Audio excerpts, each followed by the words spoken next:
এই তোমাদের সাথে একটা শর্ট ভিডিও শেয়ার করার জন্য যে ভিডিওটা শুরু করলাম। তো অনেকক্ষণ ধরে সন্ধ্যাবেলা বসে আছি, একটু বই টই ঘাঁটছিলাম, তারপর একটু মোবাইল স্ক্রল করছিলাম, তারপর ভাবলাম একটু রান্না করি। মানে এই পিরিয়ডে বুঝতেই পারছো তো, বিভিন্ন টাইমে বিভিন্ন জিনিস করার ইচ্ছা জাগে। তো কি রান্না করব, চিকেন রান্না প্রায় করি, কারণ চিকেনটা খেতে শুভাঞ্জন ভালোবাসে আমার হাতে। তারপরে এমনি টুকটাক ডিশ সেদিনকে এগ কারি রান্না করেছিলাম। আজকে কি করব ভেবে ভাবলাম একটু পনির আছে, পনির রান্না করব।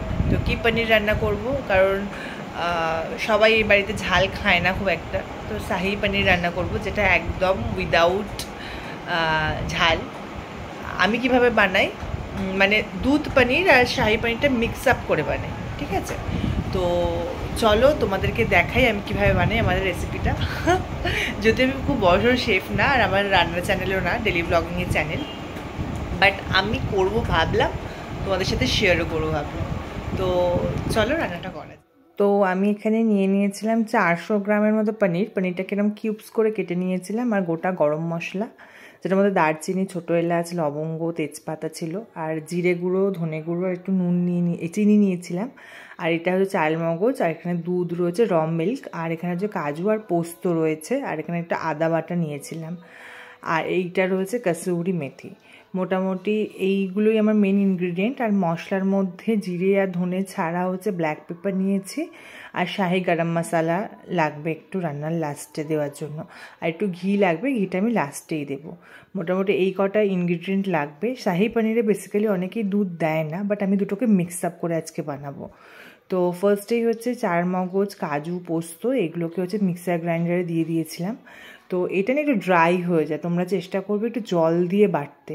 যদিও মোটামুটি সবারই আইডিয়া আছে, আমরা যারা টুকটাক রান্না করি তারাই সব অ্যাডভাইস দেয়, তাই বলে দিলাম। তো তারপরে হচ্ছে কড়াইটা বসিয়ে দিলাম, তারপর হচ্ছে সাদা তেল মানে রিফাইন্ড অয়েল যেটা, সেটা অল্প করে দিয়ে দেবো। দেওয়ার মানে দিয়ে দিয়েছে, এটা গরম হোক। আর এখানে দেখো আমার পেস্টটা পুরো স্মুথ পেস্ট তৈরি হয়ে গেছে। তারপরে তেল যেটা দিয়েছিলাম, তেলের মধ্যে একটু লবণ দিয়ে দেবো, মানে সল্ট দিয়ে দেবো। তারপর পনিরগুলো একটু হালকা ফ্রাই করে নেব, ব্রাউন কালার যতক্ষণ না আসছে। এবার তেলের মধ্যে নুনটা দিয়ে দিলে কী হবে, যখন পনিরটাকে ফ্রাই করছে তখন পনিরের মধ্যে নুনটা বেশ ভালোভাবে মিশে যায়, যাতে পরে বেশ স্বাদ না লাগে। অনেক সময় পনিরের ভেতরে নুন থাকে না, ধরে না, মানে ঢোকে না আর কি। তারপর যে দুধটা নিয়েছিলাম, টোটাল দুধটা থেকে একটু দুধ আলাদা করে নিলাম। পনিরগুলো পুরো হালকা ব্রাউন হওয়া পর্যন্ত আমি ওয়েট করব ভাজার সময়। ভাজার পরে ব্রাউন হয়ে মোটামুটি এলে এই পনিরগুলোকে তুলে আমি পুরো দুধের মধ্যে ডিপ করিয়ে দেবো, মানে যে র মিল্কটা নিয়েছি সেই র মিল্কের মধ্যে দিয়ে দেবো। তাহলে কি হয়, পনিরটা ভেজে এমনি তুলে না রেখে যদি দুধের মধ্যে ডুবিয়ে রাখো তাহলে অনেকটা সফট থাকে। তোমরা এরকমভাবে ট্রাই করো অবশ্যই। অ্যান্ড দেন তারপরে ওই যে তেলটা বেঁচেছিলো সেই তেলের মধ্যে গোটা গরম মশলা, তেজপাতা এগুলো দিয়ে দিলাম। তারপরে একটু আদা যেটা নিয়েছিলাম, মানে 400 গ্রাম পনিরের জন্য মোটামুটি 2 চামচ মতো আদা নিয়েছিলাম। তারপরে আদাটা দেওয়ার পরেই হচ্ছে ওই পুরো বাটাটা আর কি, চার মগজ, কাজু, পোস্ত, এই বাটাটাকে আমি দিয়ে দিলাম। আর পুরো রান্নাটাই কিন্তু স্লো ফ্লেমে করবে, হাই ফ্লেমে করবে না, কারণ চার মগজ বলো, কাজু বলো, এগুলো সবকটাই একটু অয়েলি প্রোডাক্ট, ধরে যেতে পারে। যদি আমি ননস্টিক কড়াই ইউজ করছি, বারবার নাড়তে থাকবে।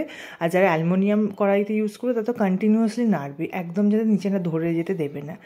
এরকম আস্তে মানে স্লো ফ্লেমে প্রায় 5 থেকে 6 মিনিট রান্না করার পরে হচ্ছে আমি মশলাগুলো দিয়ে দিলাম, জিরে, ধনে আর চিনি যেটা ছিল সেটা দিয়ে দিলাম। তারপরে হচ্ছে এটা অনেকক্ষণ ধরে বেশ কষাচ্ছিলাম, কষাতে তারপরে নুন দিলাম, নুনের পরে ব্ল্যাক পেপারটাও অ্যাড করে দিলাম। তারপরে এটাকে আবার কিছুক্ষণ কষাতে হবে, কারণ এটা তেল ছাড়তে কিন্তু সময় লাগে, চার মগজ, পোস্ত, কাজু সব কটারই। তো এটা দেখো ভালো করে কষাচ্ছি, কষিয়ে হালকা হালকা তেল একটু বেরিয়ে এসেছে। তারপরে হচ্ছে দুধে ভেজানো যে ভাজা পনিরটা ছিল, সেই ভাজা পনিরটাকে আমরা এবারে অ্যাড করে দেবো। অ্যাড করে কিন্তু খুব হালকা হাতে মিক্স করতে হবে, মানে ওই মশলাটার সাথে ভালো করে মিক্স করবে। এইটাতে কিন্তু আমি একটু জল ইউজ করছি না, মানে মশলা বাটার যে জলটা সেটাই দিয়েছিলাম অল্প, বাকিটা কিন্তু পুরোটা দুধে রান্না করছি। তারপরে মোটামুটি একটু রান্না করে নেওয়ার পরে, মানে ফুটে আসার পরে একটু সানরাইজের গরম মশলাটা দিয়ে দিলাম। তারপরে এই মিক্স করে দিলাম এই দুধটা, মানে যে দুধটা বেঁচেছিল সেটা। তারপর কসুরি মেথিটা হচ্ছে আমি হালকা রোস্ট করে নিয়েছিলাম, তারপর কসুরি মেথিটা ছড়িয়ে দিলাম। তারপর হচ্ছে এই ঘিটা দিয়ে দিয়েছিলাম। দেওয়ার পরে মোটামুটি রান্না হয়ে গেল। আর পনিরে একটু দুধ বা জল যেটাই দাও না কেন একটু বেশি দেওয়ার চেষ্টা করবে, তাহলে পনিরের জলটা টেনে নেয় লাস্টে আর কি। ওই জন্য বেশ আমার মোটামুটি রান্না হয়ে গেছে। রান্না করার পরে হচ্ছে টেস্ট করার পরালা শুভাঞ্জনকে টেস্ট করেছিলাম, ও কিন্তু খুব ভালো বলেছে। তোমরাও বাড়িতে এইভাবে অবশ্যই একবার ট্রাই করো। আজকের মতো এই পর্যন্তই।